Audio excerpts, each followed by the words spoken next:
A couple months ago, I had another video come out talking about another monster catching game that is going to be coming to the Roblox platform, and that is going to be none other than Elon Adventures. And today, guys, I'm here to update you guys yet again on what the game has been going through, a lot of other stuff, that they've been updating and talking about for the actual release of the game. But not only that, we have some brand new, super exciting Tales of Tenorio news as well, and I'm gonna start with the Tales of Tenorio news because I want to go ahead and just get that out of the way for you guys, so you guys don't really have to worry about it too much as well. So hey, if you guys just want to hear about the brand new monster catching game that is going to be coming to the Roblox platform, hopefully in 2024, you guys can skip to the timestamp right here on screen, so you guys get to skip to that if you guys want to hear about the new game. But first off, we gotta talk about this brand new amazing Tales of Tenorio news. So without further ado, let's hop right into it, and we're going to be starting with this roadmap right here, and this is going to be the main update roadmap for the game moving forward. We're going to be having update 1, which is traveling to the PvP Chateau. Well, it's going to have moves and move pull updates. We're going to have a UI overhaul, we're going to have rewards, and we are going to have quality of life changes, and that's going to be the most recent update coming up after this spring event is over. After that, we will have update 2, which is going to be continuing your adventure in Makoto City, so you could take on the Monzi, or essentially the second the third stadium star. You will have new Tenorians to hunt, 4-star ruptures, as well as battle animations being added into the game. That is going to be super cool. We're going to have update 3, which is going to take a trip to the trade manor, so you guys are going to be able to finally trade with other people. You're going to have large dedicated servers that you could meet up, trade people, go through your shinies and everything else that you guys have for your Tenorians. And then we're going to finally have update 4, which is going to be the replayability update, which then you can discover what lies under the Arksworth Museum. You restore strange Tenorians, which are essentially going to be fossils, or the fossil equivalents for this game, and then you're also going to be able to breed your own Tenorians. So finally, breeding is going to be coming in update 4, but that could be, who knows how long out, could be a couple months, could be a year or two. We don't know how long update 4 is going to take, but for right now, I am excited for update 1, although I do think the game is in a rough state right now with the way how PvP is actually most likely going to be balanced. So I'm extremely excited to see what type of move pool and move updates that they're going to give. I'm also hoping they give a lot of ability updates as well, and then PvP comes out and is actually successful.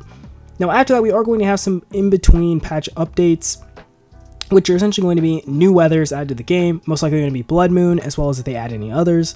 We're going to have ruptures and swarm rotations, so you're going to have brand new ruptures and brand new swarm rotations in locations in the game, which is going to be really awesome. We're going to have abnormal ruptures, as well as more multiplayer mechanics. The more multiplayer mechanics are exactly what we want to see, and apparently that's going to have something to do with a friend boost, so maybe if you have a friend in a thing, you have a higher chance of getting a shiny, or more money, or something along those lines. We also will then have a traveling merchant, which I'm assuming to be a limited time merchant, which is then going to have extremely rare stuff that you could buy and purchase with money, or in-game money, hopefully not just Robux, in actual Tales of Tenorio, which is going to be really awesome. And then finally, for Tales of Tenorio, they're going to be updating the mechanics of the games. So we're going to be having brand new codes, which is exciting. We're going to have playtime rewards. So every guys who've put hundreds of hours already into the game, like I have, we're going to finally be able to get some rewards for all the time we've put and all the trainer battles and things that we've done. After that, we're going to have NPC quests and trading. So as you guys know, there is currently no side quest in Tales of Tenorio, but they are going to be added in between patch updates. They're going to give us more things to grind, more things to do, which is super awesome. We're going to have relics. So I'm excited to see what the relic system is and how that's going to work. We're also going to have crafting. I'm really excited to see what they're going to do with that. I want to see if we're able to craft items, or maybe we're going to be able to craft exclusive things, and I'm hoping, I just want to see what they do with crafting and how much we're actually going to be able to craft, and essentially what they're going to be actually using for that system. And then after that, we're going to have more experimental settings, which is going to be things like battle animations, how fast, like 2 times speed up maybe, something like that. A lot of more experimental features that may or may not stay in the game, or may or may not, affect the game in different ways. So I'm excited to see more of those. They have been implemented kind of recently from the time this video is recorded. They do have a few up. I don't really feel too much of a difference right now, but some people said they have, so that's really exciting to have. As well, just to have those extra settings and things that are better for quality of life. And then finally, we are going to have secret side quests, which hopefully will result in more roamings, more legendaries, and just more Tenorians that we can get that are going to be kind of cool to own, kind of goated, right? So yeah, that's going to be it for the Tales of Tenorio update, guys. I just really wanted to go over this, guys, with you because this is huge. This is the entire future of the game we're talking about, and it looks beautiful, and I cannot wait to see what the community actually gets into. Now, moving on, we're finally going to be talking about the brand new monster catching game that's going to be coming up hopefully sometime this year. Could be next year though, for what we know. And that's going to be, of course, none other than Elon Adventures. And I want to go over here this big post that they posted here, essentially about the news regarding the actual demo and release for Elon Adventures. So essentially they have stated that they had big news regarding the demo and the release of Elon Adventures. It became apparent that the original plan, which essentially was for the demo to be a standalone adventure with a unique story and plot that is unrelated to the actual main game, and they're essentially not doing that anymore, right? Because it's pretty slow. The resources have essentially become too intensive, and frankly, it just isn't as fun as they thought. So if you guys don't understand exactly what's going on, they had a demo. It was going to have a standalone story with unique mons and things that were only available within the demo. And then apparently you're supposed to be able to bring all that stuff over to when the actual full game releases, and the full game would be different. They decided to scrap that idea, and they're now just straight up going to work on the game by itself with nothing else, which I liked the demo idea because they did it kind of like in Pokemon Sun and Moon, as well as also with Auras, where they had the same kind of thing on the 3DS, where they had a demo before the game came out, so you guys can kind of get a feel for what the game was like.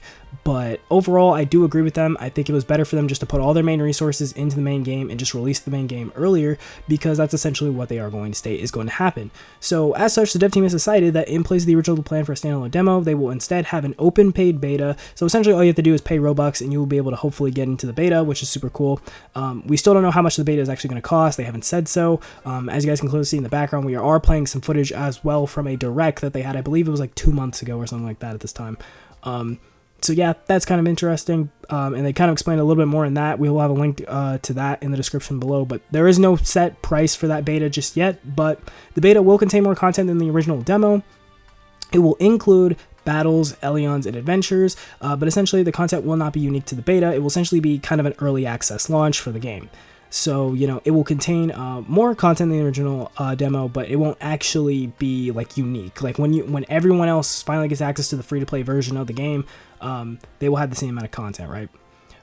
But essentially in the demo, you will have essentially all content that leads up to the first major boss fights, which boss fights are something we're really gonna have to talk about because they're super unique potentially in this game. And I want to talk about it. We're gonna talk about it a little in this video, okay? We're gonna talk about it in this video, all right? But for right now, that is where the demo is going to end, is at those like first major boss fights, right? And so essentially this decision was just made to streamline the development of the final game. It is assured the game that comes out in a timely manner, as well as with a satisfactory quality, which makes sense. And essentially this means that while the beta will be delayed, like I said, it will probably come out, if the beta does come out, it will come out late 2024, maybe early 2025. The main game will come out earlier than anticipated, so everyone will have access to the game a lot faster than if we had a separate demo and then we got an actual game, right? So that's pretty cool. Essentially, and that's really all that post says right there, that they're just going to be working on the game from here on out. There is no more demo plans, which I thought the demo plans, while yet again cool, it would take away from the main development of the game. I'd rather just have the actual game itself, so I'm glad they decided to go on this path.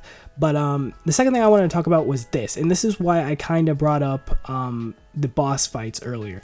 And this is a poll that they had on the Discord where essentially this is what they want to try to implement into the game. So would you guys prefer if boss battles in Elions were similar to Legends Arceus? Now, if you guys don't know me, I love Legends Arceus. I think Legends Arceus is a top 3 Pokemon game in my opinion, but you know, overall, does it have problems? Yes. But is it an amazing game? Yes. And so essentially some of these survival aspects, such as running around or hitting the boss, you know, with projectiles, and then when you weaken the boss, you can then turn it to a turn-based battle to actually like defeat him, right? You know, should that essentially be added into the game? And so essentially they had it where, yo, do you guys want some survival aspects or do you want it to be purely turn-based? And thank God most of the community, including myself, voted for, hey, add those survival aspects. And I think this is amazing for the game because it will add a sense of uniqueness comparatively to a lot of the other monster taming games that are currently on the platform.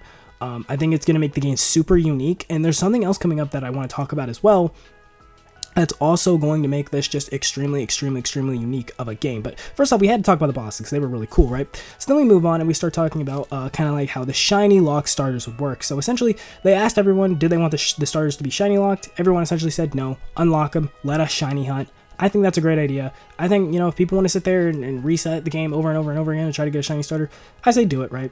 So, that's a small little update on that. So, shiny hunters, look forward to this game because you are going to be able to shiny hunt day one your starters as well. So, if you guys are looking forward to that, do that. And so, essentially, besides, yet again, the direct that the game did have, because the game did have a direct, and if you guys want me to do a video covering the direct and everything that I think about the direct, tell me in the comment section below, because I'll have it playing slightly in the background. Yet again, link to it down in the description below, so if you guys want to check it out, go check it out there.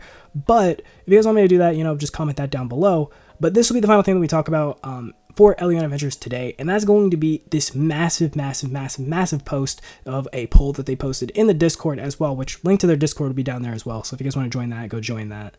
But and that final thing is going to be, would you guys prefer the usage of custom models or R15, which essentially is the standard Roblox blocky model? And then they kind of provide a example of what these custom models would look like, and they do specify that even if this does win in the poll, which thankfully it did, most people wanted the custom models, which yet again, I think personally adds to making this game unique. It makes it stand out even more than if it just went for the classic Roblox models. I think the unique models is what really, really could make this game.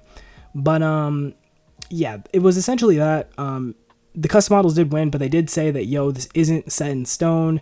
It may be added, it may not be added. It counts on, essentially the dev time of what, can be actually uploaded and actually, kind of put into the actual game. So that was really interesting, but I do think these models look amazing. I really hope they are implemented because it will make this game even more unique and even more beautiful. I love the art style of this game. It heavily reminds me of the early 3DS Pokemon games, which I think is kind of, like the perfect